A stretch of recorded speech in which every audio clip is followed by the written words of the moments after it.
Assalamualaikum warahmatullahi wabarakatuh. Selamat malam semuanya. Selamat beristirahat ya. Mbaknya udah pada makan belum?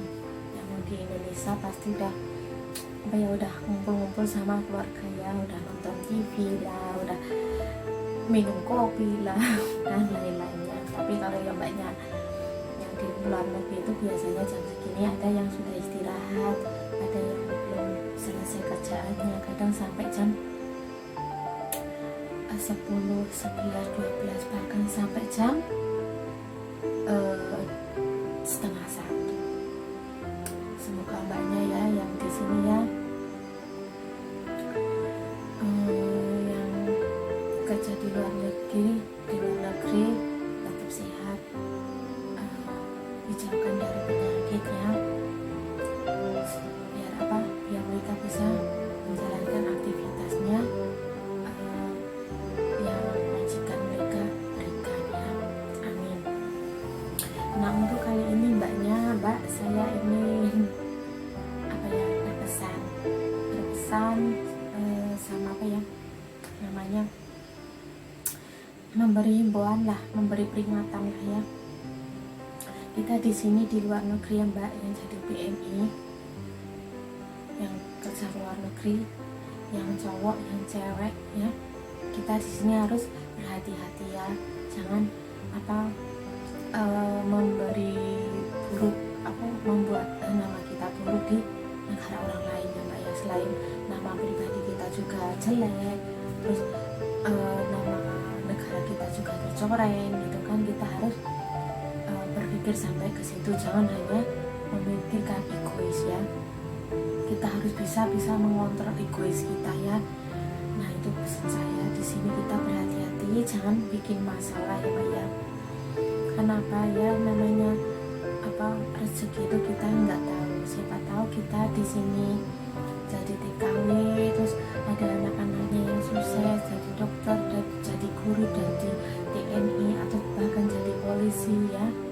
Kita di sini banyak loh mbak, anak-anaknya yang anaknya para PMI itu yang sukses gitu. Makanya aku tuh di sini kadang merasa sakit hati, benar sakit hati ya. Orang Indonesia berpikir orang yang kerja ke luar negeri itu di sini minum-minuman, ngerokok-ngerokokan, happy-happy, berfoya-foya. Enggak mbak, enggak mas, enggak pak, tak sebut semuanya ya. Enggak, di sini yang yang sportif, terus liburan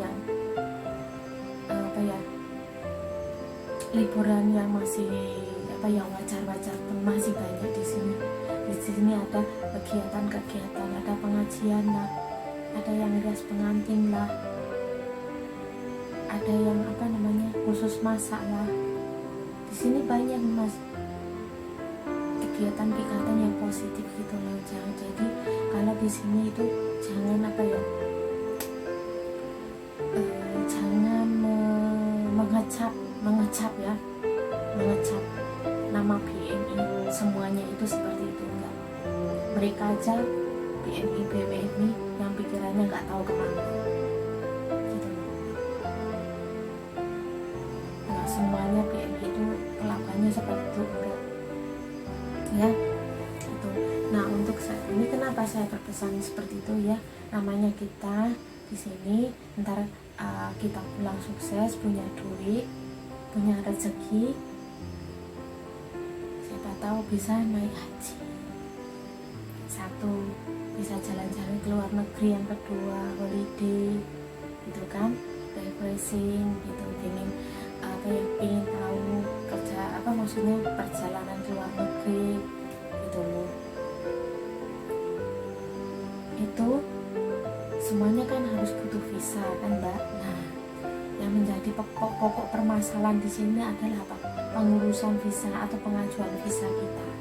Kalau kita di luar negeri udah punya masalah seperti yang entar saya ceritakan atau entar saya bicarakan ya, permasalahan itu ya mbaknya dicek sendiri di sini kita pernah melakukan apa.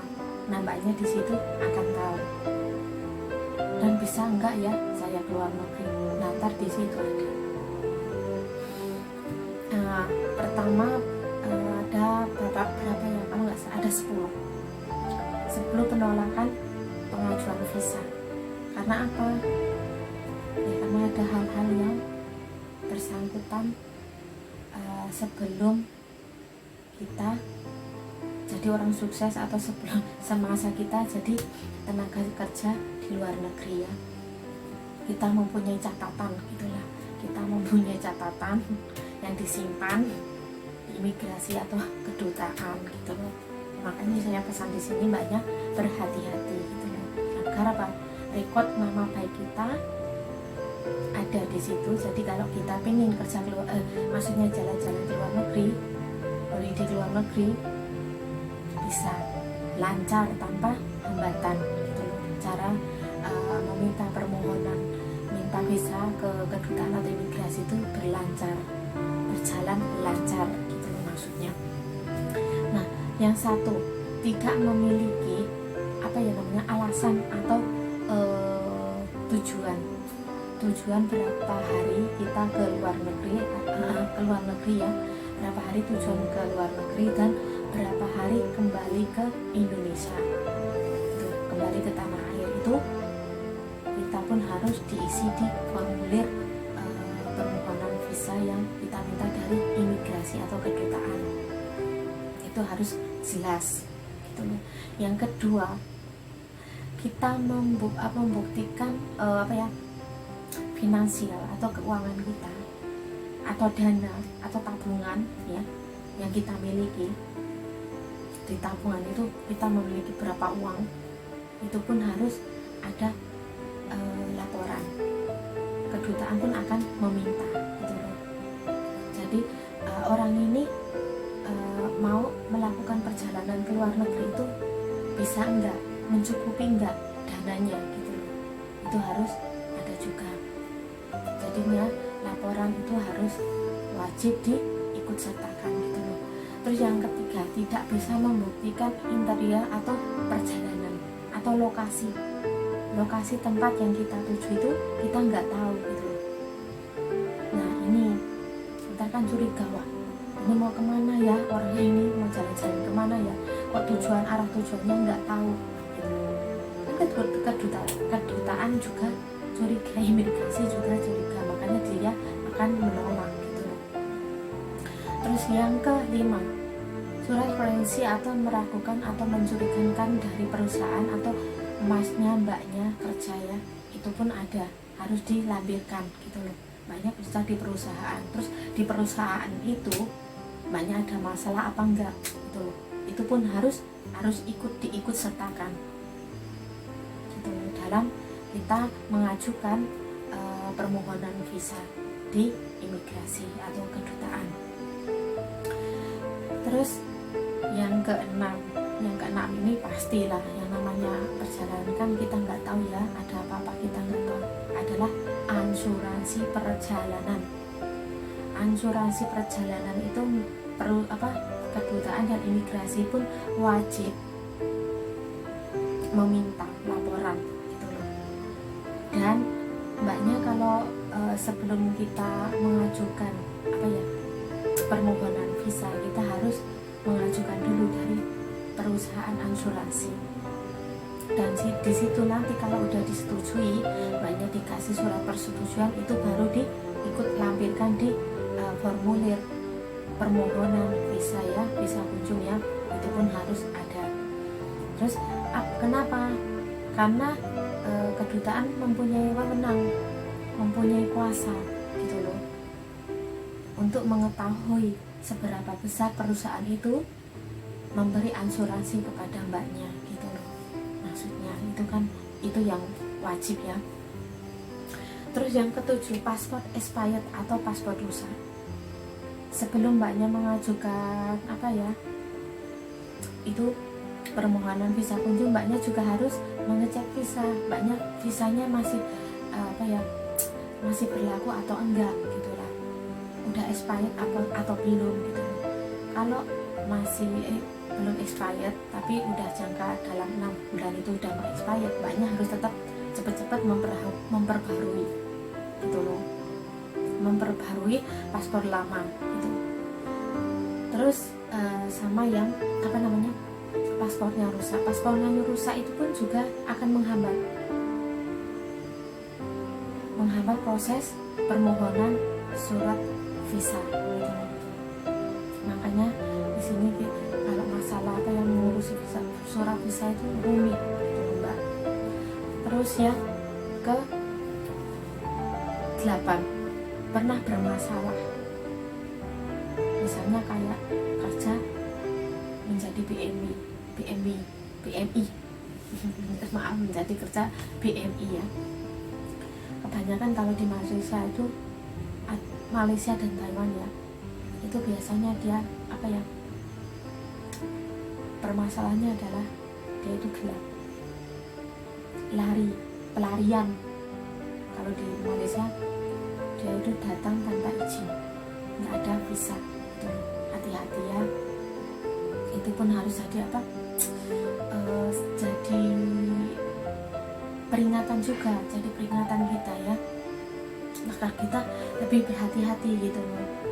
Jangan apa ya, jangan seenaknya gitu loh. Karena apa, ini akan berpengaruh di saat kita butuh ingin mengajukan surat visa untuk holiday atau jalan-jalan, itu pun berpengaruh. Makanya kita harus jaga diri yang benar-benar kita apa, bersih dari masalah ini. Terus apa ya, imigrasi gelap itu tanpa apa ya, tanpa ada surat-surat gitu, itu hati-hati ya. Nah untuk yang 9, pemalsuan dokumen biasanya ya mbaknya seperti BMI itu kebanyakan mesti ada cc-cc-nya yang dipalsukan. Entah cc-nya kok umurnya belum cukup untuk sebagai apa, untuk persyaratan kita kerja ke luar negeri, umurnya belum cukup gitu. Jadinya cc-nya apa namanya, dokumennya dipalsukan, umurnya dinaikin. Terus bagi mbak-mbaknya yang udah tua, maaf ya udah tua seperti aku ya, apa yang namanya, umurnya dimudahin. Nah itu juga akan menjadi hambatan kita untuk mengurus visa kunjung gitu. Terus yang 10 adalah kita memiliki sejarah kriminal buruk. Wah kalau udah ini kriminal buruk ya, wah nggak tahu lagi, tentu saja udah ditolak oleh imigrasi, apalagi kriminal atau sampai pembunuhan ya, atau jambret atau pencurian ya, nama kita udah tercoreng merah gitu, ibarat kata seperti di blok gitu aja Mbak Mas. Makanya di sini kita hati-hati. Nah dari sekian 10 itu, 10 penolakan apa, permohonan visa itu mbaknya ceknya sendiri, kita di sini punya masalah apa. Nah, terus bisakah saya mengurus visa kunjung? Nah itu keputusannya di mbaknya semuanya, di masnya semuanya. Untuk makanya saya berdoa untuk mbaknya, semoga mbaknya di sini baik-baik saja tanpa ada masalah apapun ya. Kalau kita ada rezeki, ya Allah memberi rezeki yang lebih, terus kita bisa berkeinginan untuk jalan-jalan ke luar negeri atau ke Mekah ya, kita mengurus visa tidak ribet gitu loh. Nah untuk mbaknya yang udah subscribe, yang udah like, udah share, bahkan dia mensempatkan diri untuk apa, mengkritik, berkomentar, wah jos, saya sangat setuju sekali, saya sangat mengucapkan banyak terima kasih ya. Karena apa, kritikan dan komentar mbak itu yang akan bisa membuat saya lebih merubah gaya saya. Maksudnya gaya yang jangan menjadi sombong, itu bukannya bisa mengubah saya tentang sifat saya, pribadi saya dan lain-lainnya. Itu dari mbaknya. Kenapa? Saya tidak bisa mengkritik diri saya sendiri, tidak bisa berkomentar tentang diri saya sendiri, itu tidak bisa. Kenapa? Seseorang tidak bisa menilai dirinya sendiri, tapi orang lain yang bisa menilai diri kita sendiri. Makanya apa? saya berseru-seru untuk mbaknya berkomentar, mbaknya mengkritik saya gitu loh. Dan saya bisa membawa channel ini ya, channel saya Ririn Comel ini bisa berkualitas, bisa memberi memberikan memberikan pengetahuan lah ya, yang bermanfaat, yang ada kaitannya, yang berguna untuk semua orang, untuk mbak-mbaknya, untuk mas-masnya, untuk adik-adikku, untuk mbak adik-adikku TKW yang masih baru di sini ya. Pokoknya di sini kita harus semangat, kerja keras, dan jangan lupa berdoa ya, semoga majikan mbaknya semua di sini baik-baik saja ya. Itu aja, baik, dan dia pun tahu dengan peraturan-peraturan di kontrak kerja kita seperti apa gitu. Nah, bagi mbaknya yang belum subscribe channel saya, silahkan monggo dengan seikhlas hati, tanpa tekanan, di subscribe channel saya, di like, di komen, dan di share ya. Untuk video ini saya tutup, saya akhiri dengan Assalamualaikum warahmatullahi wabarakatuh semuanya ya. Selamat malam, selamat beristirahat. Semoga malam ini istirahat kita ya berfaedah untuk mengembalikan energi kita untuk aktivitas di esok hari. Bye bye. Selamat berjumpa lagi untuk esok hari.